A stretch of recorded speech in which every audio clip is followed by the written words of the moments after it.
Жиында алғаш болып сөз алған Қазтрансгаз аймақ акционерлік қоғамы облыс бойынша филиалының директоры көгілдір отын тарифін көтерілуіне негіз болған себеп қатарын тізіп шықты. Айтуынша, бұл салада мәселе қатары көп. Мәселен, мекеменің шығын көлемінің артуы, сондай-ақ өңірде газ тасымалдау бағыты бойынша маман тапшылығы да байқалады дейді ол.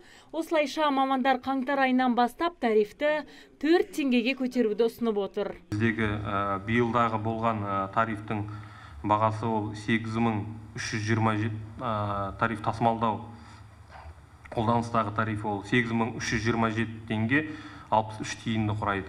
Ал 18 жылдан бастап оның өзгеріп 18 жылдан бастап 8060 теңгені және 71 тиынды құрайды. Сонда қарағанда өздеріңіз байқасаңыздар 260 теңгеге төмендеп жатыр. Алайда бұл жаңалықты халық қалаулары қолдамады. Тарифті негізсіз көтеру жолын ұсынып отырған газ саласының өкілдерін Өмірзақ Мелдеханов мырза сынап тастады. Бізде қазір осы реализация жағынан бізде убыток болып келе жатыр.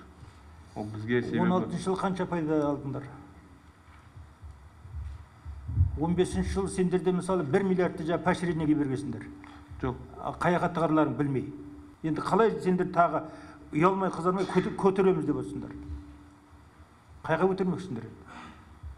Не, халықты өлтіресіңдер ме? Жоқ, атып тастайсыңдар. Не оларды орнында атып тастасаңдар?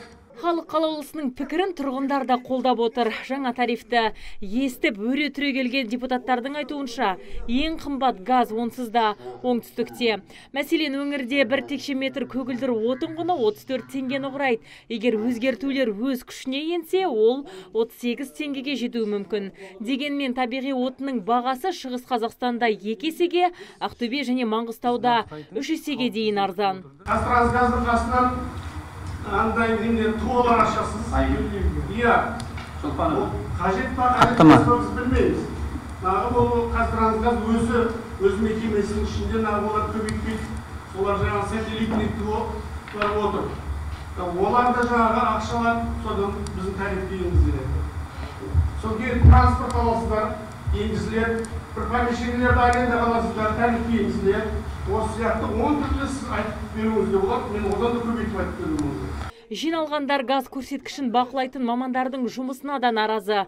Қызмет үшін қаражат төлегенімен тұтынушыларға бақылаушылар мүлде келмейді деп отыр. Біз өзіміз барып, өзіміз қағаздан шешіп алып, өзіміз аламыз. Ол бір. Егер былтыр келіп, мені 100 мыңға келіп тағы түсіріп кетті, өтірік показания жазып. Сонда ол Омега 21 не үшін жұмыс істеп жатыр, егер ол контролер келіп показания жазбаса. Енді газ саласының мамандары тарифті көтеру туралы ұсыныстарын тиісті комитетке жолдайды. Құжат қолдау тапса, жаңа жылдан бастап онсыз да қымбат газ тұтынатын оңтүстік жұртшылығы көгілдір отын үшін тағы да қалтасынан қағылатын түрі бар.